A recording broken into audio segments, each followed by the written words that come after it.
Muchísimas gracias, doctor, por estar presente. Ha sido invitado a esta comisión bajo el artículo 54, que se lo voy a leer. Corresponde a esta comisión entender sobre los temas habilitados por la ley declarativa de la necesidad de la reforma constitucional vinculados con la posibilidad de reelección de integrantes del Poder Legislativo, la fecha de inicio de las sesiones ordinarias del Poder Legislativo, la elección de los senadores y de las senadoras al Congreso de la Nación, como también serán objeto de análisis por esta comisión los artículos 95, párrafo primero, 103, párrafo primero, 111 y 137, inciso cuarto de la Constitución Provincial. Adelante, doctor. Gracias. Bueno,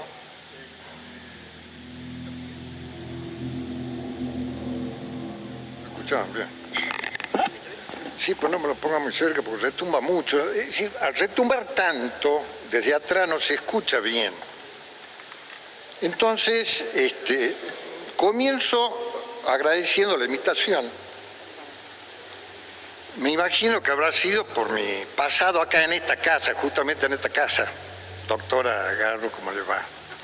Sí, que fue una etapa muy interesante de la legislatura, muy interesante, que fue la transición pergeñada por la reforma del 86, la transición entre los 270 y pico de diputados a los 60 diputados. Me acuerdo que allí se hizo un sorteo para ver a quién le correspondía los 2 o los 4 años. Y los que organizaban el sorteo eran los marocos. Entonces yo dije, yo quiero estar en la lista donde estén los marocos. Obviamente que me tocaron los 4 años, no los 2.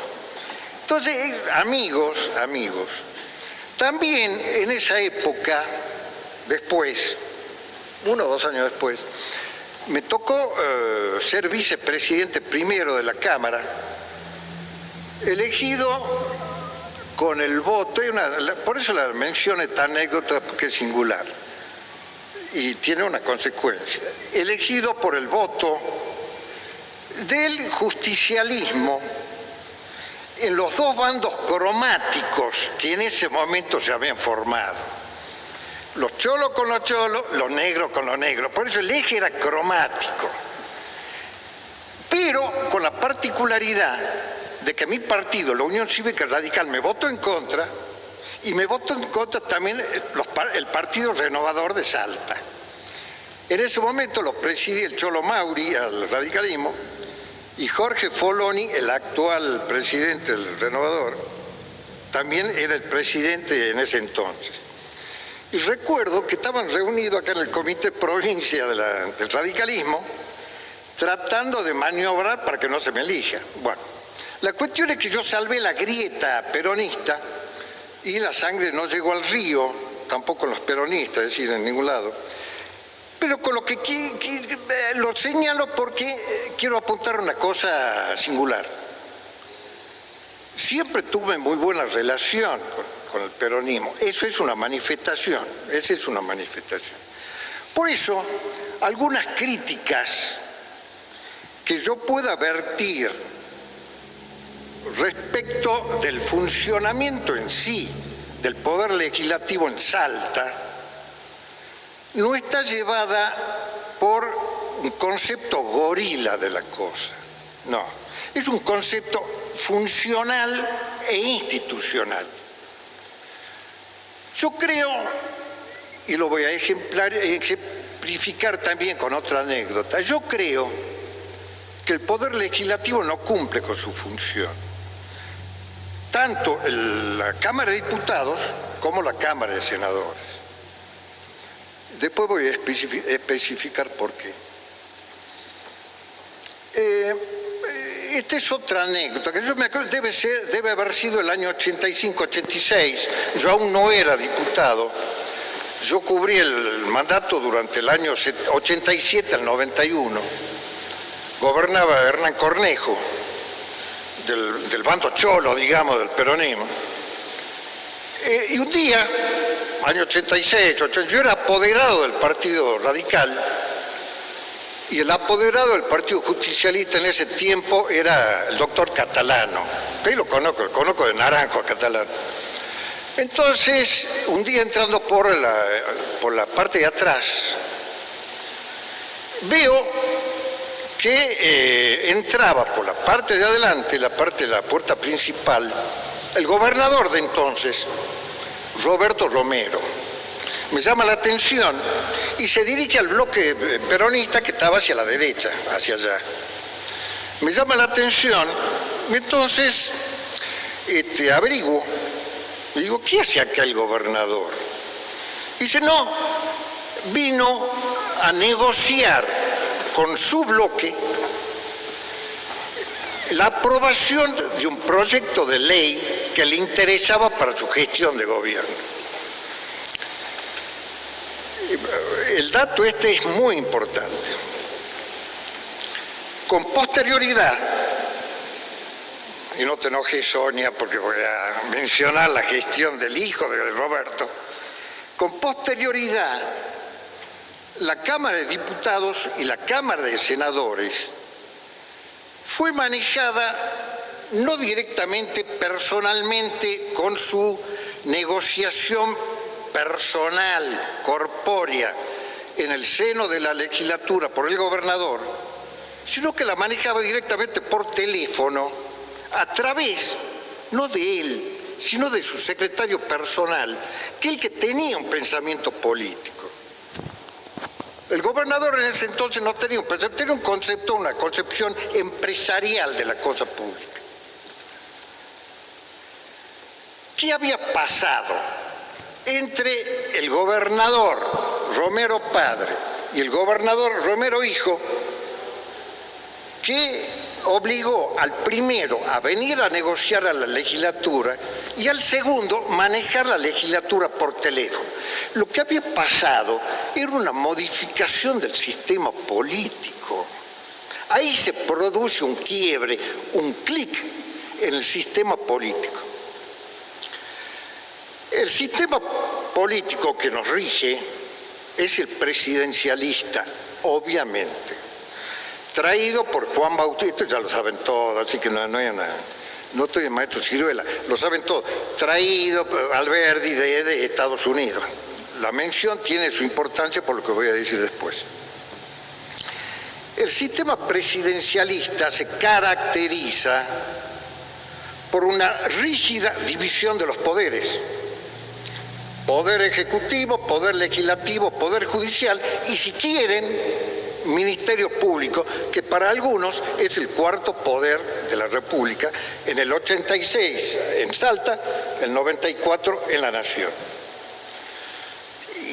Y no son aventureros los que dicen eso. Alberto Bianchi o María Angélica Gelli dice que es el cuarto poder de la República. Bueno.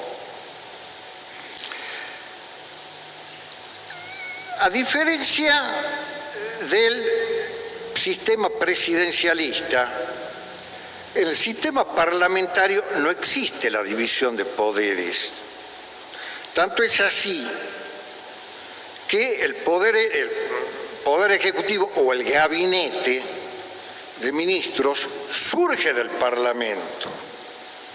Y en el Parlamento el jefe de la bancada triunfante pasa a ser el jefe de gabinete titular, digamos, del Poder Ejecutivo.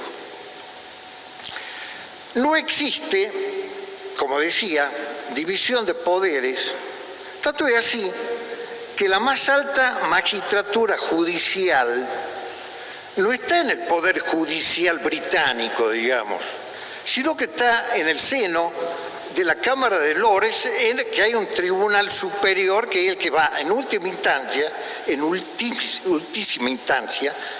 a definir las cuestiones que llegan, rara vez, pero llegan. Bueno.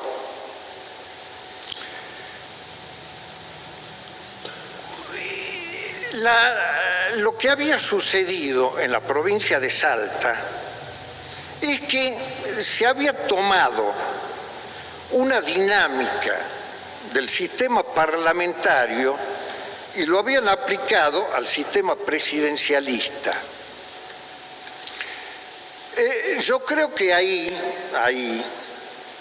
hay una singular falencia por lo siguiente. En el sistema parlamentario, si bien no existe una rígida división de poderes, sí existe una rígida disciplina partidaria. El sistema presidencialista no.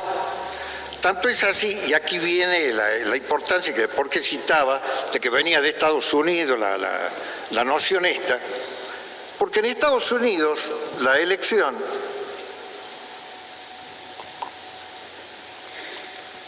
es a través de circunscripciones uninominales. ¿Para qué? Para que haya una vinculación directa entre el representado, el elector, y el representante, el elegido. Esa vinculación directa con el representado hace que la disciplina partidaria se quiebre o se flexibilice en función de los intereses concretos de las circunscripciones en el que está subdividido el sistema electoral. Pero bajo el parlamentarismo es obvio que siendo el jefe de gabinete el jefe a su vez del partido de gobierno, esa disciplina partidaria se respete.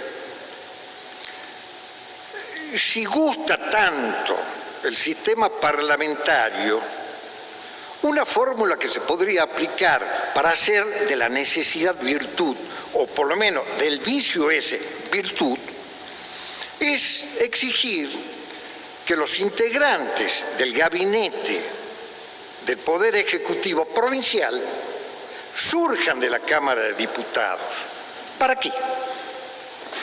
Para que esta Cámara de Diputados sea el semillero de una dirigencia política que hace mucha falta en la provincia de Salta, una buena dirigencia política. No los capangas, no los santos de palo, como diría la gota Sarabia, no los santos de palo, sino los capitanes, los oficiales a los cuales se referenciaba Gramsci cuando decía que un partido político se podía armar a partir de lo oficialado. Un grupo de oficiales puede armar un partido político, en cambio que un grupo numeroso o no de soldados no bastaba para armar un partido político. Entonces, sí, se establece como necesidad de que los integrantes del gabinete provincial surjan de la Cámara de Diputados. Se logra dos resultados virtuosos. Uno, que cada uno de los partidos políticos se preocupe en proponer como sus representantes a la Cámara de Diputados a la mejor dirigencia que tenga, por la eventualidad de que algún día, lejano o no, puedan ejercer el Poder Ejecutivo. De aquí viene también otra corruptela que veo en el ejercicio de los poderes ejecutivos en la provincia, que es la tendencia a la cooptación de dirigencia política de partidos de oposición para acercarlos, ofreciéndole funciones, ofreciéndole ayuda en campaña, como sea, acercarlos y romper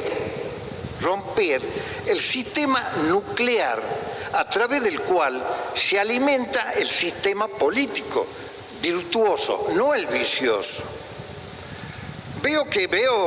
Por ejemplo, sucedió en el Partido Renovador. el Partido Renovador desapareció prácticamente, ahora está resucitando, ahora está reviviendo, con una interna complicada que tuvo, con la elección, hizo una buena elección ahora con una alianza con Biela, pero recordemos que su presidente fue vicegobernador de una gestión justicialista. ¿Por qué digo que eso es una corruptela? Porque veo con preocupación, una vieja preocupación, no de ahora, vieja, de que en la provincia de Salta existe un sistema de partido hegemónico, el cual a través, en provincias primitivas políticamente como es la nuestra, a través del manejo o del uso del Estado se facilita el ejercicio de cooptación que recién señalaba respecto de los dirigentes de los partidos de oposición, ya sea de una forma manifiesta, el caso del presidente del Partido Renovador, o a través de ayudas, entre comillas, para campañas electorales, con puestos en alguna función gerencial o directiva de algún organismo provincial, pone gente amiga, digamos, de los partidos de oposición, con lo cual se diluye el rol que debe tener cada uno en cuanto a la oposición a ejercer. El precio que se paga es el siguiente: se sacrifica el rol del partido en función del beneficio de aquel dirigente partidario de oposición u oficialista, pero en este caso estoy refiriéndome a la oposición, que quiera o necesite el apoyo del oficialismo para conservar un puesto, un cargo electivo a nivel nacional. Entonces, a nosotros los radicales nos pasó, es decir, ya no soy radical, pero pasé por la justicia también, por el Ministerio Público en realidad, me peleaba con la doctora. No, con la doctora Gardo siempre tuve una muy buena, y fue una magnífica ministra de Corte. Así que mi saludo y mi homenaje. No todo ha sido magnífico, ministro de Corte. A lo que voy es que se produce una distorsión del sistema político que debe regirnos. Bueno, ¿cuáles son los efectos colaterales, los efectos dañosos de la falta de independencia del poder legislativo respecto del poder ejecutivo?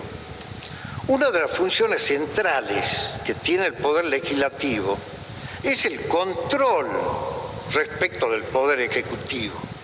Ahora, si los integrantes de la Cámara de Diputados, militantes de un partido político, se sujetan rigurosamente a la disciplina partidaria, ese control se diluye y trae como efecto colateral, digamos, dañoso,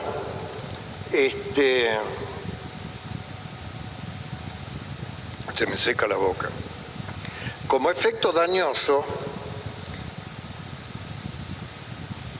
que los otros organismos de control dejen de existir como tal. Me estoy refiriendo concretamente a la Corte de Justicia, a la Auditoría General de la provincia.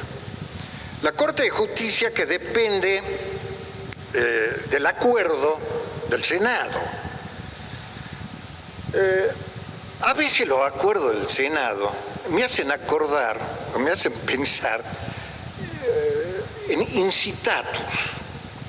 Incitatus era el caballo de Calígula, al cual Calígula lo designó cónsul.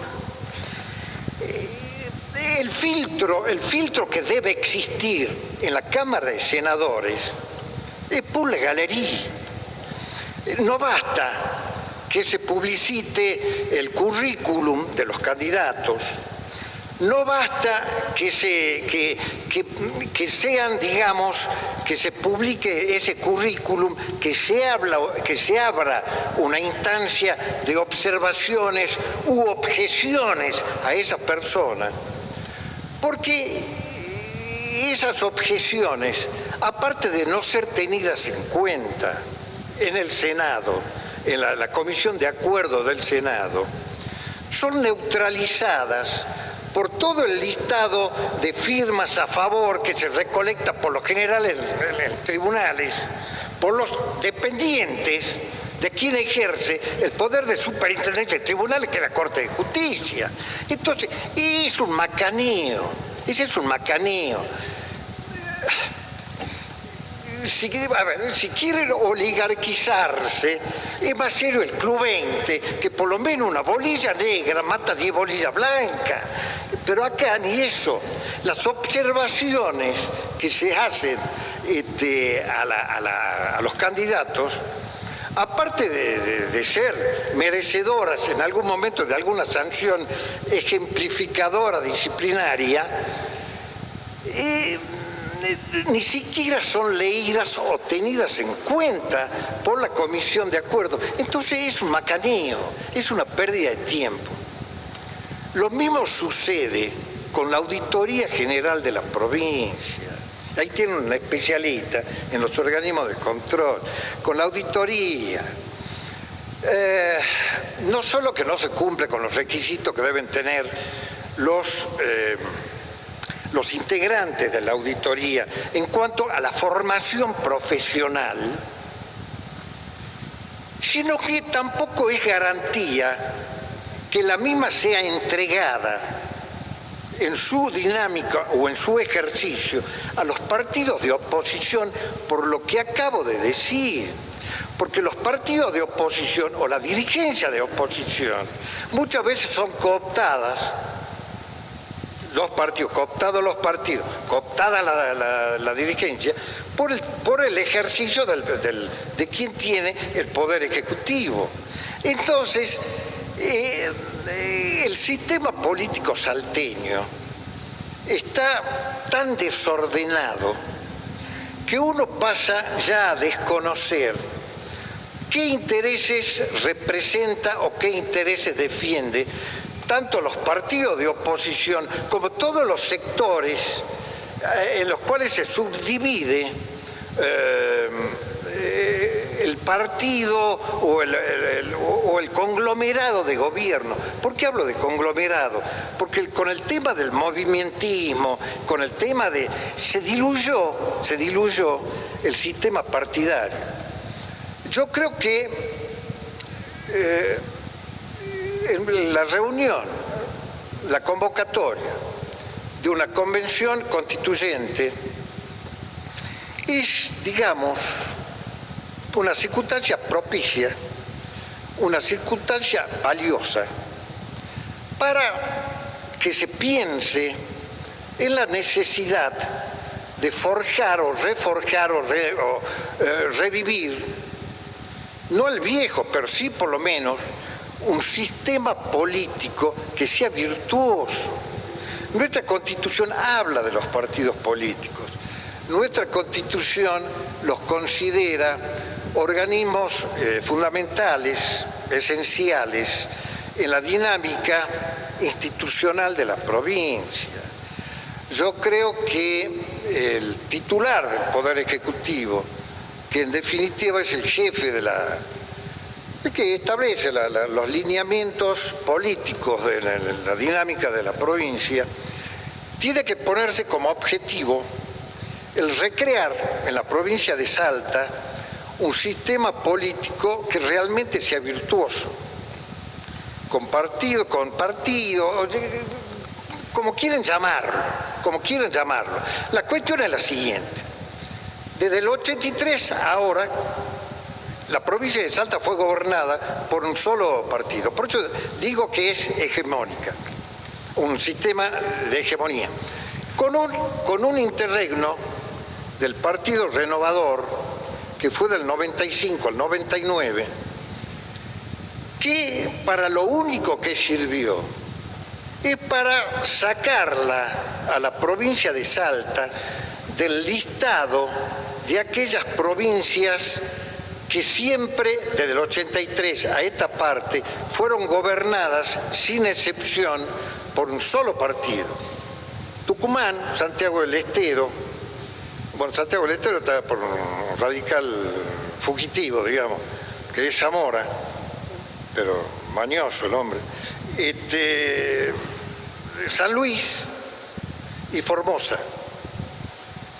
Salta, cuando yo leo en los diarios, en las noticias periodísticas, el listado de aquellas provincias que parecen emiratos o feudos, siempre espero que aparezca la provincia de Salta, pero nunca sale, porque la salva de ese listado es para lo único que sirvió el gobierno de los renovadores, para sacarla del listado de los emiratos, porque hubo una vez algún gobierno que hizo funcionar la alternancia en la provincia de Salta, de modo tal que le sirvió al movimiento justicialista, digamos, porque ya ni sé cómo designarlo, porque todos los años cambia de nombre. Aclaro, por eso decía al principio que no lo digo con una visión o un concepto gorila de la cosa.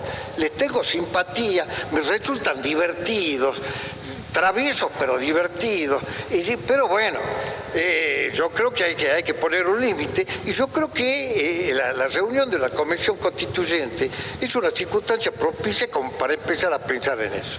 Para terminar, es necesario eso por lo siguiente. La semana pasada, hace 10 días, un economista muy serio que tiene la UNSA, que se llama Jorge Paz, muy serio, nos anotició que la provincia de Salta es la provincia más pobre de Argentina, que no solo es la más pobre, es la más desigual desde el punto de vista social y desde el punto de vista económico, en la que hay mayor disparidad socioeconómica. Ese es un llamado de atención, sobre todo, insisto, para los que gobiernan desde el año 83 y para los que tienen vocación, siendo militantes de otro partido, lo que tiene vocación de correr, como diría Asís, de correr presurosos en ayuda del vencedor. El vencedor no necesita ayuda, el vencedor ya venció. Entonces, que no se disfracen de que lo hacen por el bien de la patria o el bien de la provincia para acercarse al Ejecutivo y ayudarlo en su gestión. No, cada uno tiene que cumplir el rol que le otorga la Constitución. El partido de gobierno gobierna y el partido de oposición controla.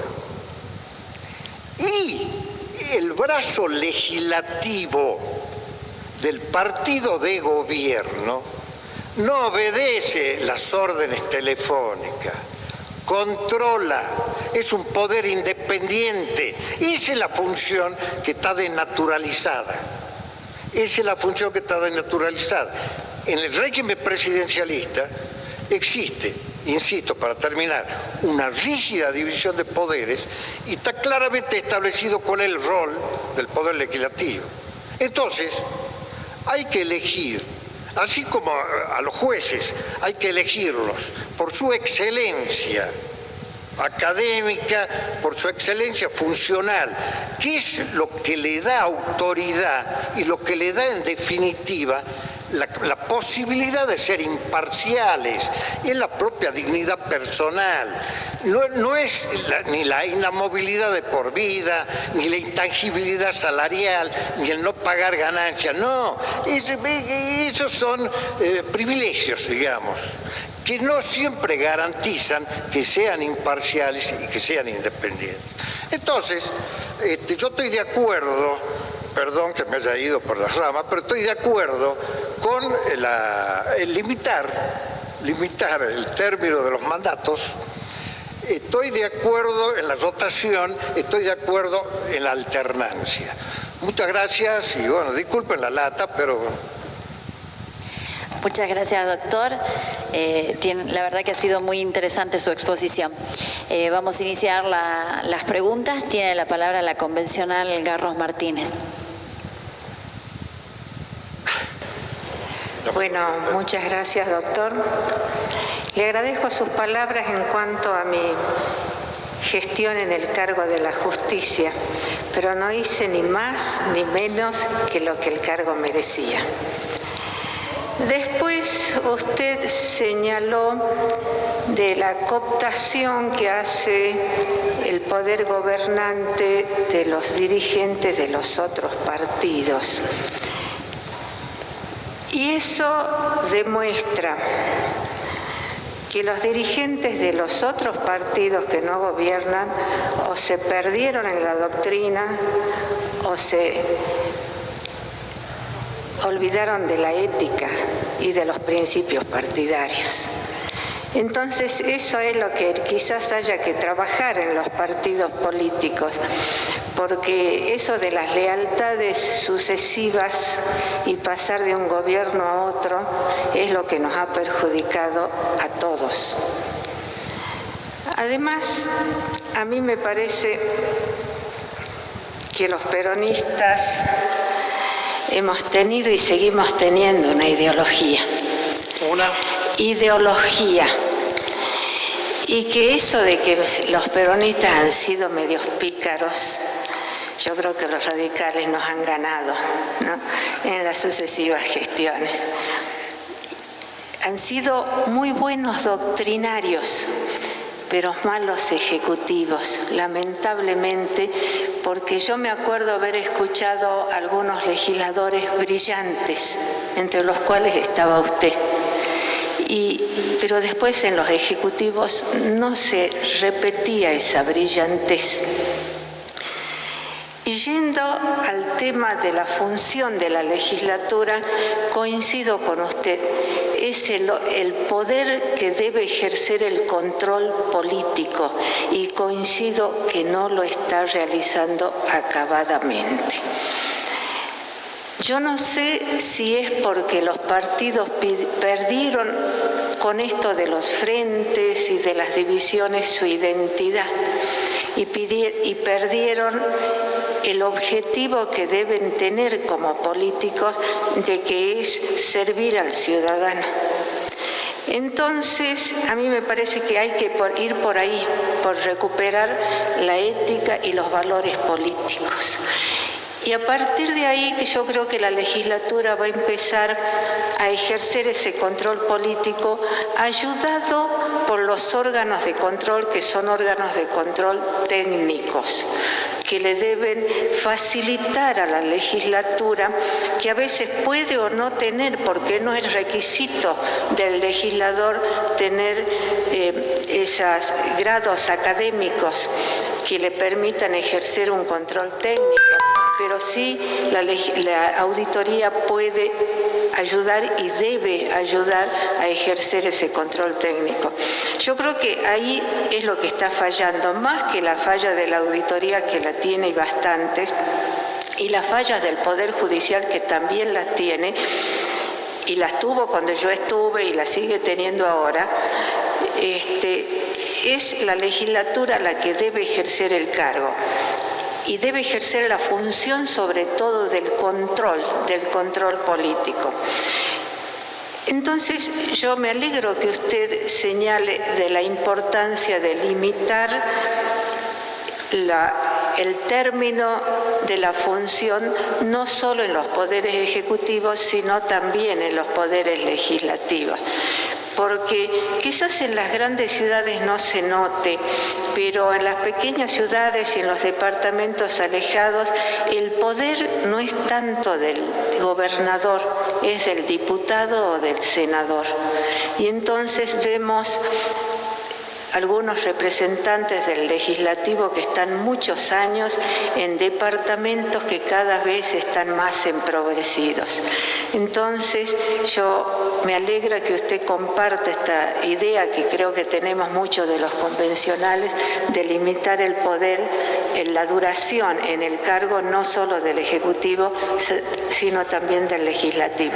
Muchas gracias de nuevo, doctor. Una observación. No una observación, pero una aclaración, por lo menos. El último gobernador radical en Salta fue en el año 28 Joaquín Castellano, que lo interviene el propio Irigoyen, porque Castellanos era hombre de Alem, era como la milonga del 900. La pelea interna. Soy hombre de Leandro Alem, digamos. La pelea interna. Y entonces, como Alem tuvo una pica con su tío, Irigoyen tuvo una pica con su tío, gana la pulseada y Alem termina suicidado en la puerta del Club del Progreso en Buenos Aires.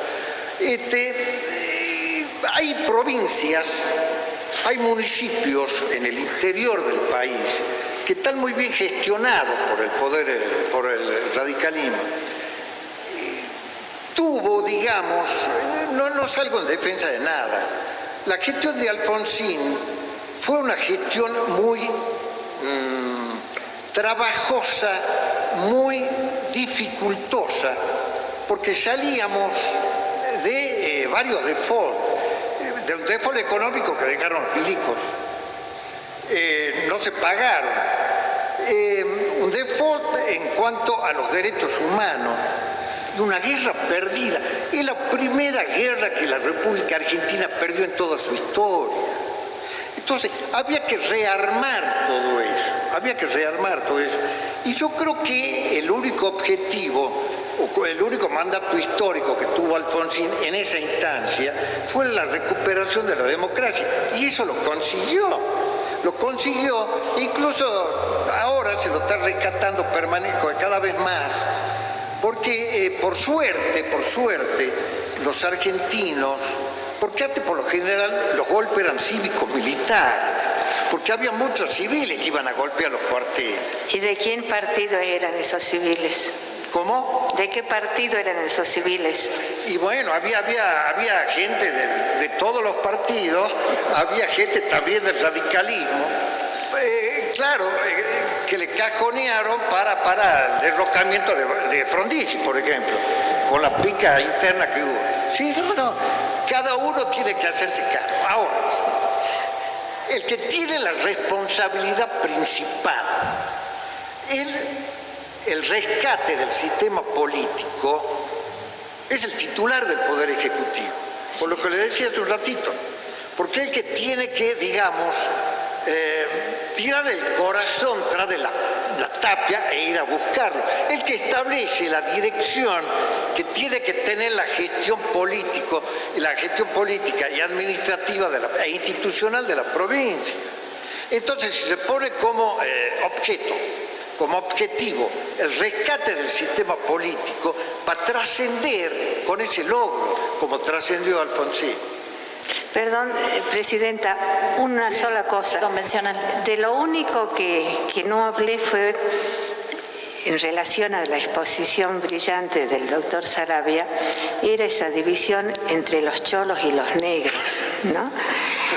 Que esa surgió a partir de que los negros empezamos a estar en la política. Sí, ¿No es cierto? Porque aquí en Salta no solo estaban en el gobierno, sino también en la justicia. Claro. Y entonces yo dije, qué dolor le causó a los cholos. Cuando yo asumí, fui la primera mujer negra y peronista. Nada más. Pues lo gracioso que a mí, cuando me eligieron vicepresidente, se juntaron los dos. Hasta el Garfio Barrio Nuevo me votó, gran amigo. Entonces, adelante. Bien. Lo salvé de la grieta, pero ni... Gracias, señora convencional. Tiene la palabra la convencional Pistone. Muchas gracias, señora presidenta. Muchas gracias al doctor Alejandro Saravia.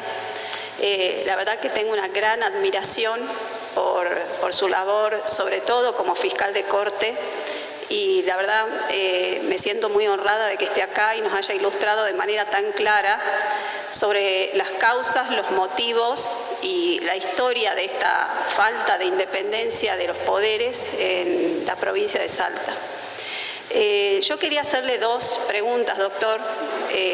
Quería conocer su opinión, porque creo que acá estamos todos de acuerdo en que hay concentración de poder, o por lo menos la gran mayoría, que hay un partido hegemónico que gobierna la provincia hace mucho tiempo, que hay una necesidad de reformar el régimen electoral, que tampoco se va a hacer en el marco de esta convención.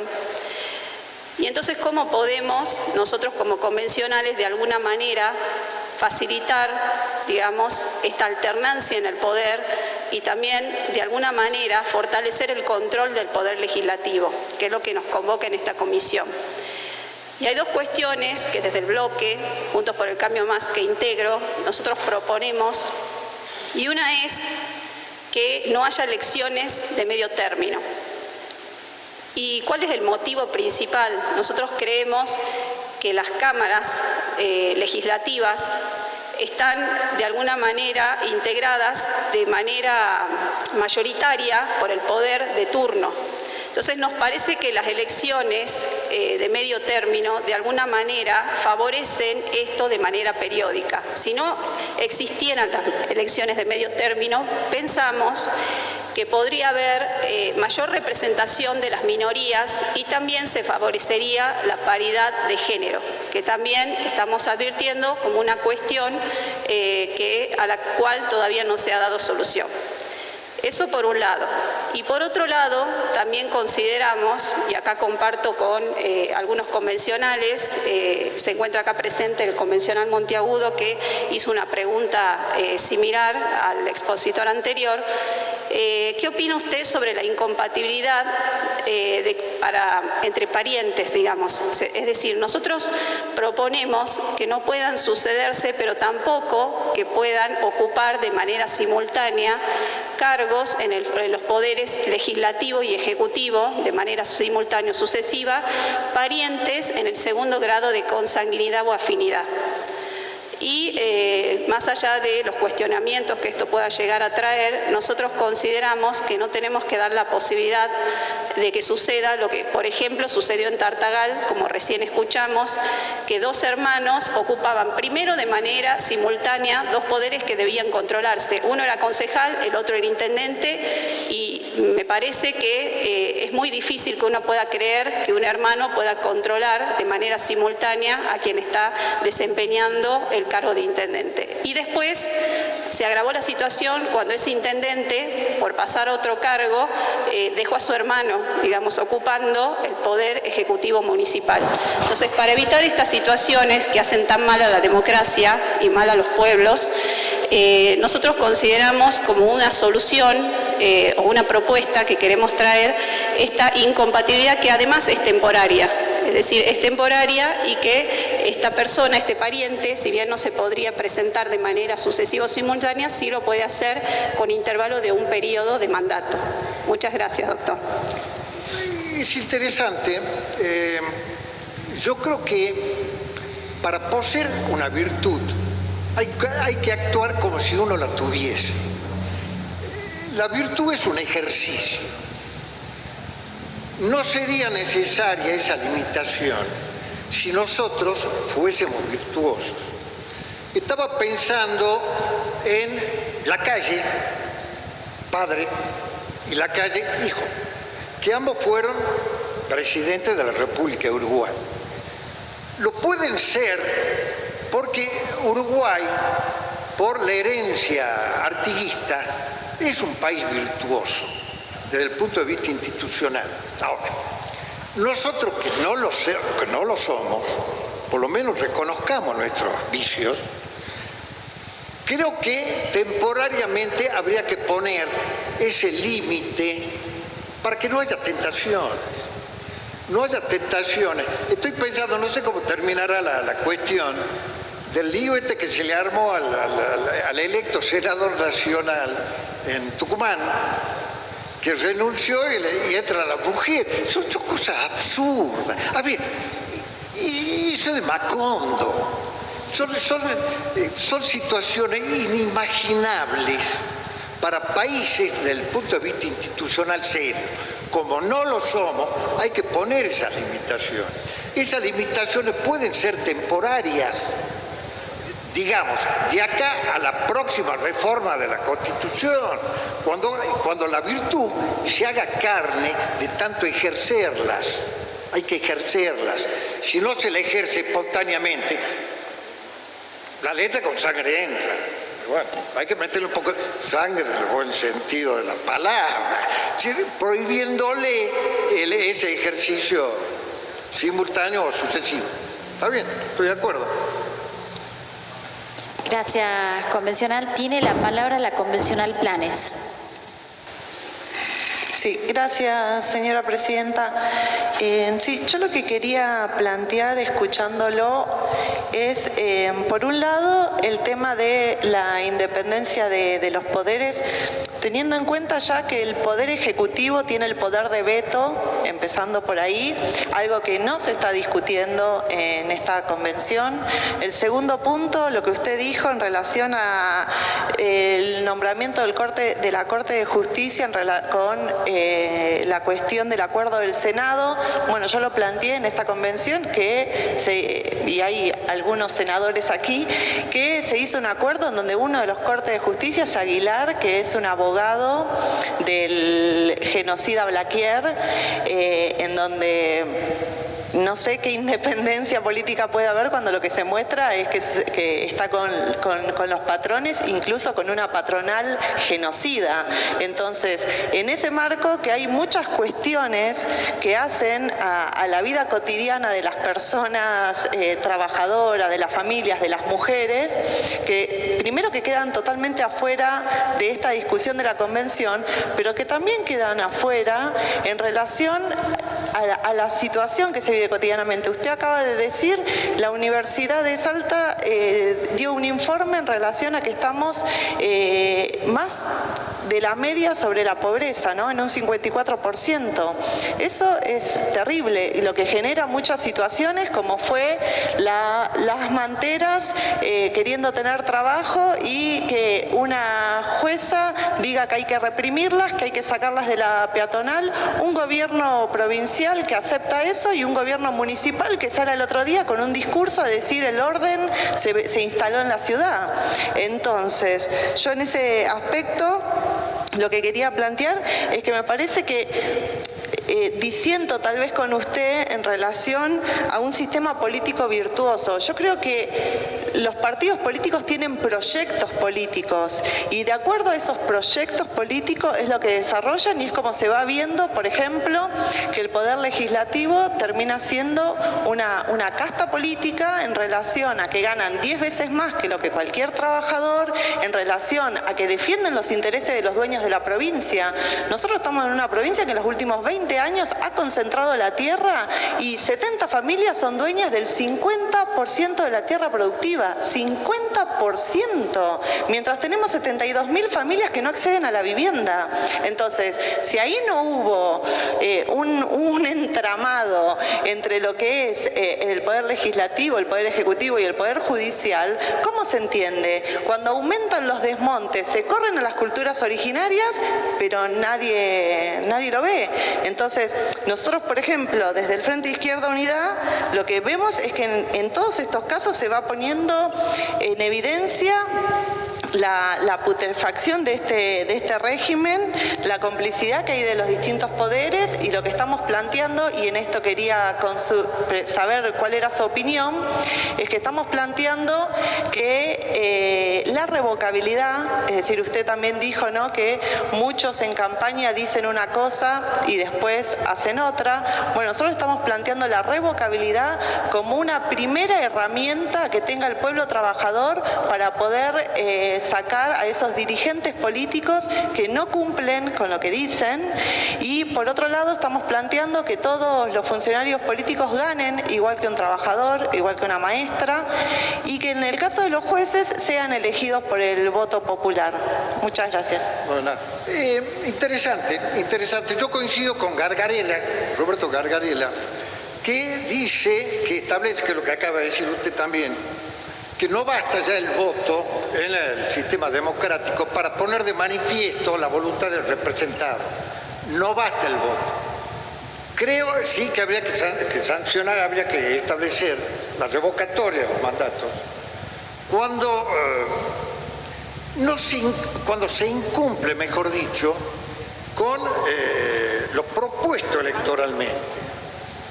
Para que no suceda aquello de algún presidente que dijo, bueno, si yo decía lo que iba a hacer no me votaban. No, yo creo que en cada elección se establece un contrato entre el elegido y el elector. Ese contrato tiene que ser cumplido. Cuando yo hablo de sistema político virtuoso, no estoy diciendo que los políticos en sí sean virtuosos. El sistema democrático es un sistema de procedimientos, es una urdimbre de procedimientos para resolver pacíficamente los conflictos. Antes se la condenaba a la democracia diciendo que era meramente formal. Sí, la democracia es formal, pero según Bobbio eso es un sistema de procedimientos precisamente para resolver los conflictos. La Constitución es una definición de procedimientos. En la primera parte, la dogmática, están los derechos y garantías, pero toda la orgánica es, digamos, toda una urdimbre, una definición de procedimientos que tienen que ser cumplidos. ¿Y quién tiene la magistratura activa para el control de esos procedimientos? Por eso yo digo que tiene ese un cuarto poder, que no lo entienden todavía, es el Ministerio Público. El Ministerio Público es la magistratura activa que debe controlar no solamente al Poder Judicial, sino también al Legislativo y al Ejecutivo. Según la Constitución, después de la reforma del 98, porque antes era una tarea que la tenía el fiscal de Estado, hasta la reforma esa, el Ministerio Público tiene el control de la constitucionalidad de cada norma jurídica que se produzca en cualquier rincón de la provincia. Hasta en el municipio de Los Toldos es el control del Ministerio Público. Lo que pasa es que la cuestión penal, la cuestión represivo penal, es la que, digamos, obnubiló o tiene mayor prensa. Pero la tarea fundamental para mí, por sobre la penal, es el control del cumplimiento del programa político democrático que está consagrado en la Constitución. Es el rol fundamental del Ministerio Público. Si se hubiese avivado Abel Cornejo, se quedaba en el Ministerio Público en vez de agarrar el Ministerio de Seguridad, porque ahora va a pasar a ser un canamá. Si no, se quedaba con el control de un control de los tres poderes. Es un poder muy grande el que tiene el Ministerio Público.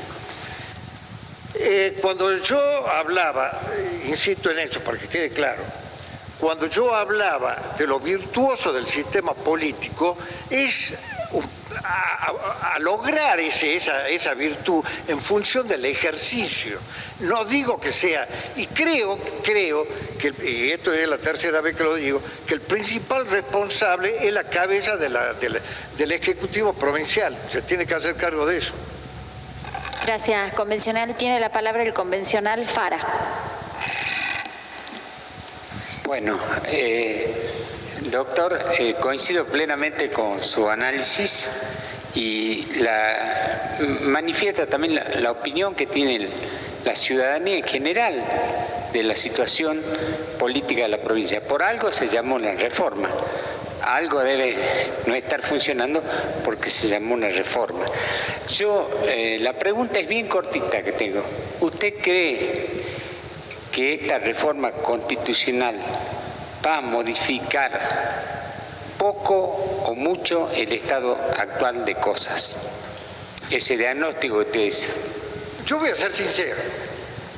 Yo no estaba de acuerdo con esta convención constituyente porque pensaba que era extemporánea, porque la preocupación de la gente en ese momento era la pandemia y no pasaba como una cuestión trascendente, como una cuestión importante.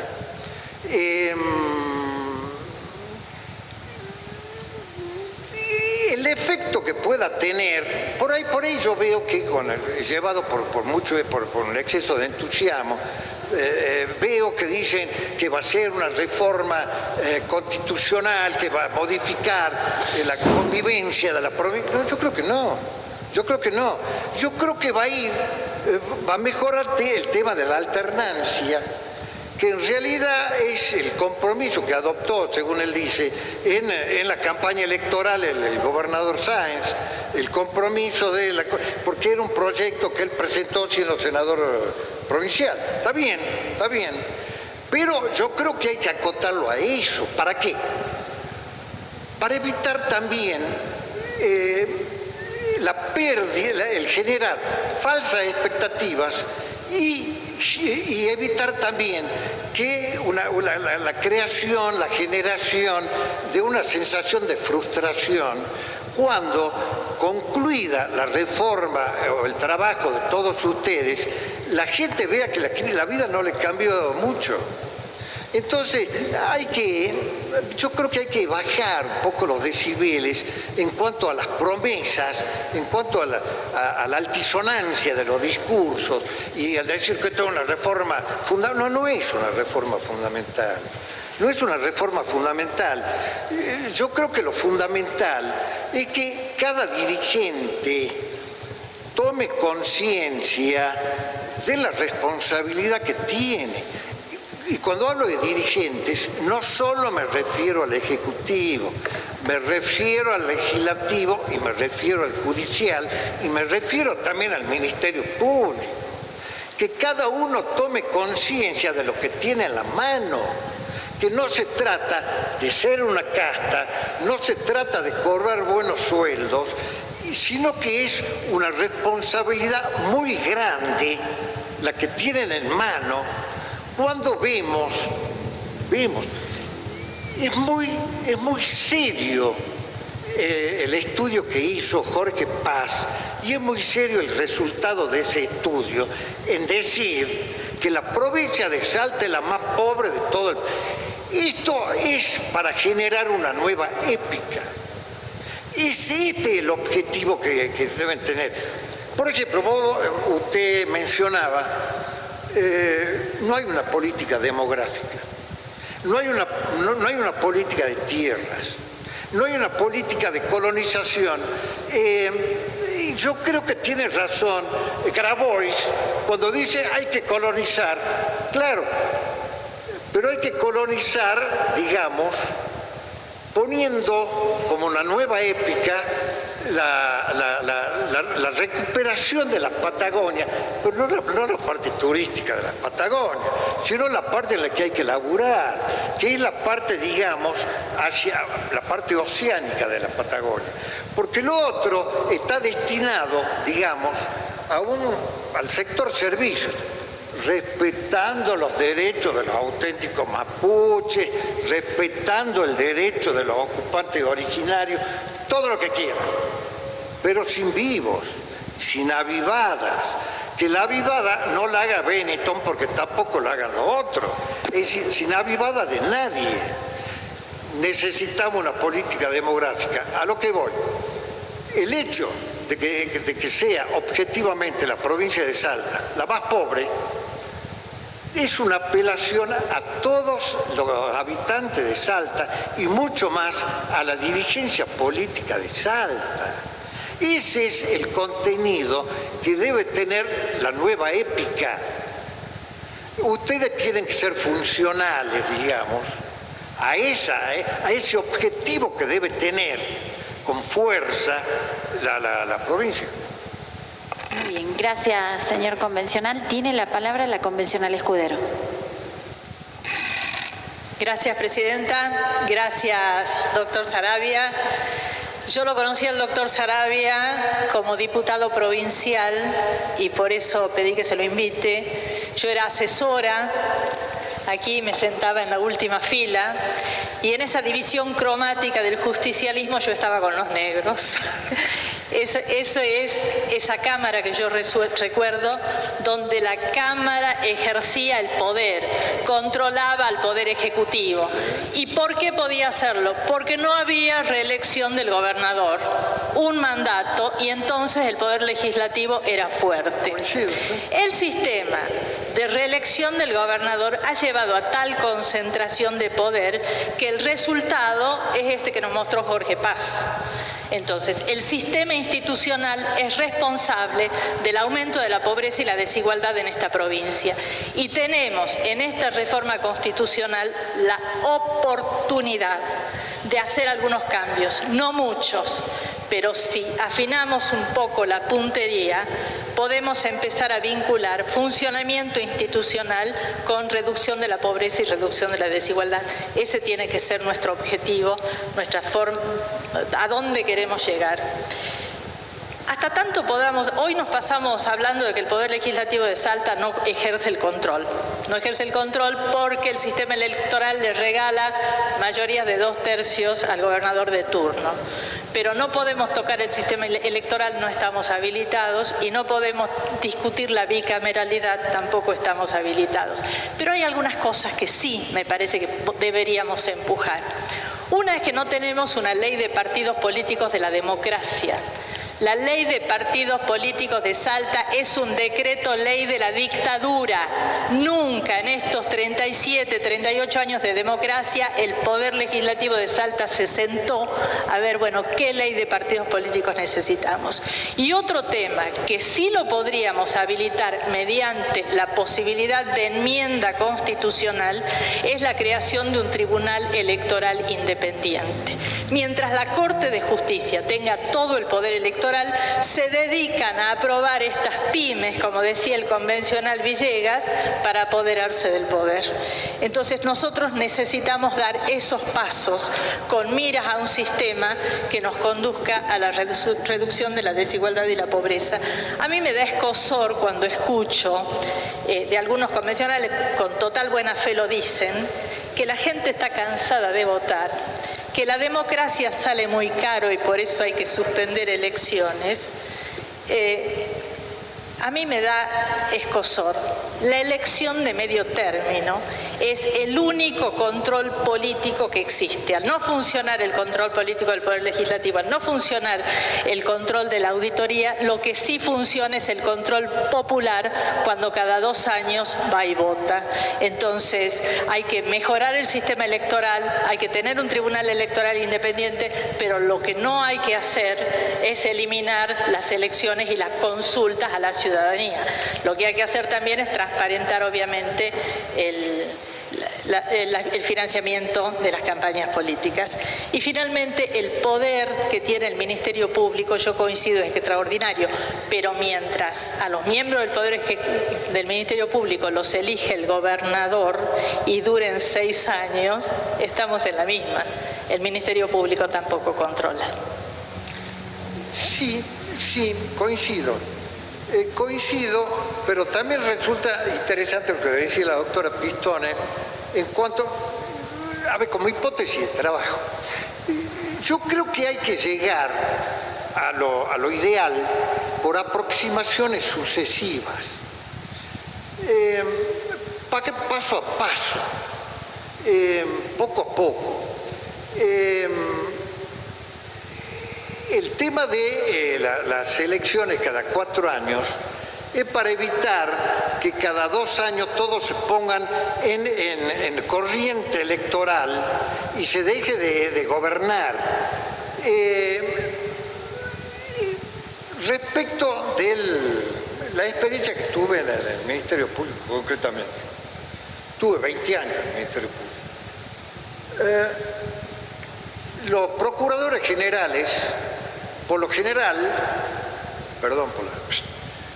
se sentaban arriba de los expedientes penales que afectaban a cualquier funcionario del Poder Ejecutivo. Por eso ninguna causa penal prosperaba durante la gestión del gobernador de turno, el que lo había nombrado al procurador. Entonces, yo lo veía. Entonces, nosotros como fiscales de corte no accedíamos a esos expedientes que eran dictaminados directamente, o el manejo de los agentes fiscales en aquel momento, o de los fiscales de ahora, lo tenía y lo tiene directamente en la cabeza del Ministerio Público.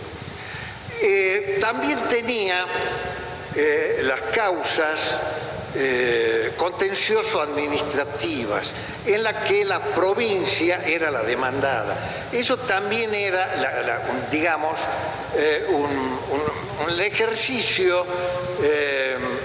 de poder no virtuoso. ¿Por qué? Porque el administrado, que alguna vez se sentía la necesidad de demandar a la provincia, veía que su expediente no caminaba. Y bueno, sí, yo creo que hay que desprender de la facultad, claro, hay que sacarle algunas facultades al Ejecutivo y sacarle muchas facultades de la Corte de Justicia. La Corte de Justicia no puede ser tribunal electoral, no puede manejar el Consejo de la Magistratura, no puede manejar el jury de enjuiciamiento, no puede manejar la escuela de la magistratura. Y para peor, en cada rol de eso cobran un plus, ¿no? ¿Seguro? ¿Solamente el Tribunal Electoral? Bueno, el Tribunal Electoral es presidido por el presidente de la Corte, con la integración de 2 jueces de Corte y 2 camaristas. 2 camaristas que están sujetos a la superintendencia de la Corte. Y por lo general en los sorteos salen amigos. Exactamente, sí. Claro. Qué casualidad. Entonces, son más o menos como los sorteos de los hermanos Barocco, que yo aproveché. Muchas gracias, convencional. Tiene la palabra el convencional Martinelli. Gracias, señora presidenta. Pese a la lectura que usted le ha dado a nuestro invitado, yo creo que se excedió en el tiempo y en el tema a tratar, pero felizmente no lo censuró, porque fue una clase muy amena y magistral la de Alejandro Saravia sobre lo que es la legislatura y sus antecedentes y toda la historia de ella. Celebro de que haya podido expandirse todo lo que hizo. Me llama la atención algunas cuestiones que vos, Alejandro, dijiste que te parecen interesantes. Pero eso de que te parezca interesante sin delimitar adecuadamente, me parece que abre unas posibilidades demasiado grandes, como es, por ejemplo, en el tema de la consanguinidad en el caso de los legisladores. Perdón, ¿qué? La consanguinidad en el caso de los legisladores. Porque el caso que vos te referiste, al del intendente Alfaro de la ciudad de San Miguel de Tucumán, que pertenece a Juntos por el Cambio, se presentó como candidato a senador, siendo en este momento él intendente de San Miguel de Tucumán, y a la mujer la puso de suplente. Y ahora él renuncia porque dice: el pueblo me eligió para ser intendente, pero también lo eligió para ser senador, y él le había dicho que iba a renunciar. Es un sinvergüenza. Pero sin duda. Pero los sinvergüenzas no marcan la política, porque también hubieron hermanos que fueron magníficos, y cada uno en un sector y otro, como puede ser, por ejemplo, a nivel nacional los hermanos Frondizi, sin ir más lejos. Y como acá en Salta, y que vos lo trajiste a la memoria, cuando tu hermano estaba presidente del bloque justicialista en la Constitución del 86, vos eras por otro partido convencional constituyente. Es decir, hay que tener cuidado sobre eso. No es una cuestión general por 2 o 3 sinvergüenzas que hay, el caso de esta gente del norte y el caso de este sinvergüenza del intendente de Juntos por el Cambio de San Miguel de Tucumán. Hay otros valores importantes también en la gente. El hecho de ser parientes muchas veces no significa que pueda ser realmente una especulación de ese orden.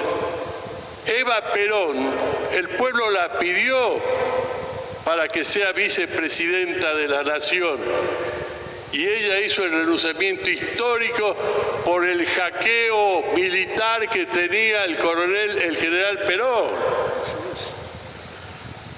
Pero después Perón fue presidente y su tercera esposa fue vicepresidenta y ejerció la presidencia.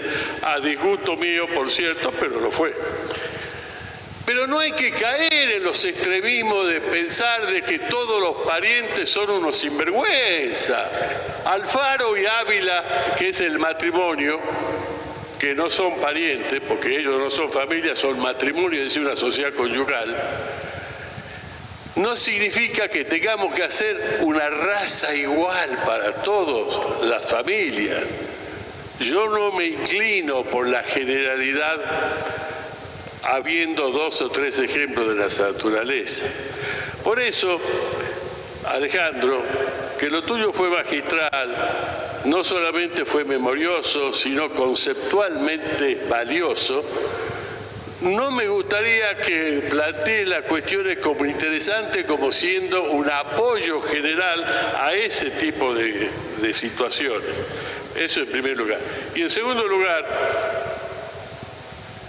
vos dijiste que te parece correcto la limitación de los términos de los mandatos. Me parece correcto. Creo que todos acá estamos más o menos de acuerdo. Porque sí creemos que es muy importante esta reforma. No sé si será fundamental, pero que puede cambiar la institucionalidad política de la provincia de Salta, sí estoy seguro. Si realmente se aplica los principios que la mayoría de los invitados dijeron acá y que muchos de los convencionales tenemos ya en ideas de esas cosas, sí se puede cambiar la institucionalidad política, que va a servir para mucho, para también lo que decía Caro Figueroa, que podrán pasar algunos años y las mujeres podrán ser gobernadoras. Ya podrían ser. Ojalá fuera así, porque estamos perdiendo el 50% de las posibilidades de la población, efectivamente. Entonces, sobre eso último, de la limitación de los mandatos, de los términos de los mandatos, me gustaría, si tenés precisión, de cuántos términos, por ejemplo, cuántos mandatos podría tener un legislador, sea senador o sea diputado. Nada más, gracias. Mira, yo fui diputado provincial y no quise presentarme a la reelección porque yo consideraba que ya era abusivo. Era diputado provincial, no existía la incompatibilidad con el ejercicio de la profesión. Presenté un proyecto que no fue aprobado, pero para dar el ejemplo cerré mi estudio. En definitiva, por eso tuve que irme cuando me hace el ofrecimiento de Muchalenco, lo ponen de interventor en la IGJ Nacional, porque tenía que bancarle los estudios a mi hijo Baltasar, concretamente. Entonces, también dije, Guillermo, que hay que llegar al objetivo final por aproximaciones sucesivas, sin poner altisonancia, cuidándose de que en los administrados, en el pueblo en general, en la gente, como dicen ahora, no generarle una sensación de frustración. La gente no está no tiene un buen concepto de la clase dirigente y tiene razón, porque precisamente la dirigencia se convirtió en una clase. Es una clase privilegiada. Desgraciadamente quien lo enuncia y saca partido de eso a nivel nacional es un sujeto nefasto que es Milei, pero no hay que darle pasto para que se alimente de eso. Yo creo que el sector público y la dirigencia política en el tema de la pandemia no tuvo ningún gesto de ejemplaridad en la reducción de dietas, en la reducción de los salarios, nada. A ver, hubo como una actitud ni siquiera de desprecio, de desaprensión. Fueron desaprensivos con el padecimiento de todas las personas que necesitaban salir a laburar para poder comer ese día, y tenían prohibida la salida. No hubo solidaridad entonces. Volviendo.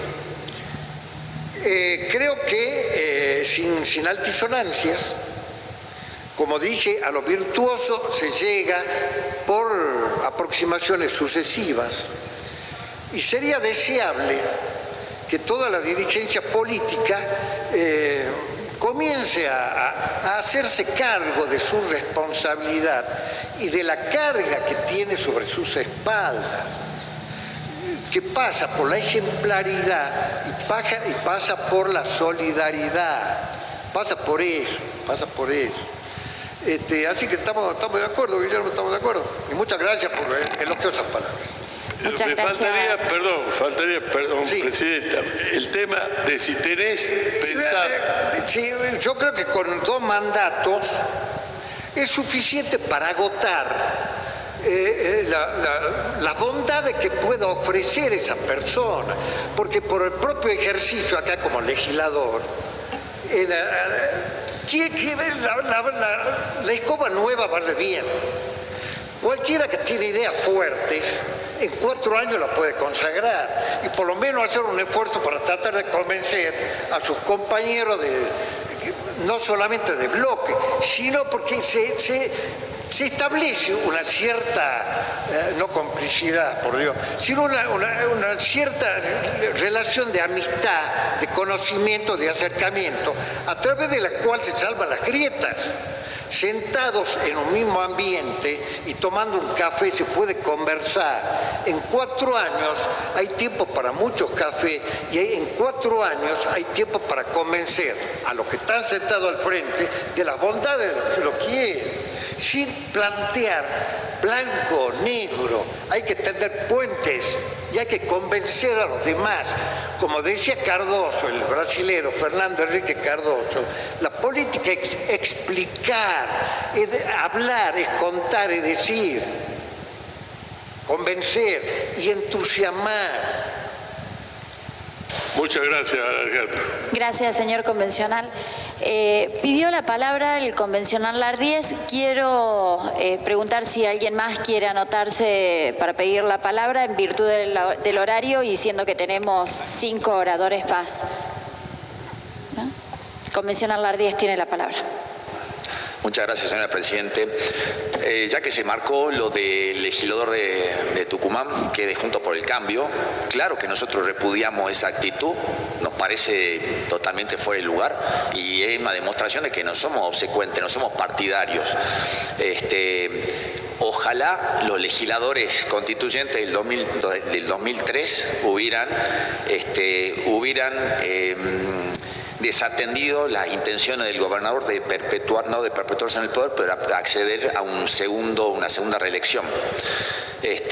Y ojalá que los convencionales constituyentes de esta convención no sigan los lineamientos del gobernador y piensen en la gente. Si ese legislador de sinvergüenza de Tucumán hubiera tenido una proposición como la que queremos hacer nosotros en cuanto a la inhabilidad de los gobernadores, de los intendentes, concretamente, por ejemplo, nosotros proponemos que el gobernador, el vicegobernador y los ministros de gobierno no puedan postularse para cargos electivos nacionales, provinciales y municipales, sino después de un año dejó el cargo, con lo cual nos parece que no van a estar haciendo campaña política y no van a poder utilizar fondos públicos. Y, por ejemplo, este legislador no hubiera podido hacer eso, de ser intendente y candidatearse como legislador nacional. Nada más. Gracias, señor convencional. Doctor Alejandro Saravia, quiero agradecerle como presidenta de la Comisión del Poder Legislativo su presencia. La verdad que su disertación ha sido excelente. Muchísimas gracias por estar presente. Gracias. No, gracias a ustedes. Gracias. Perdón la lata.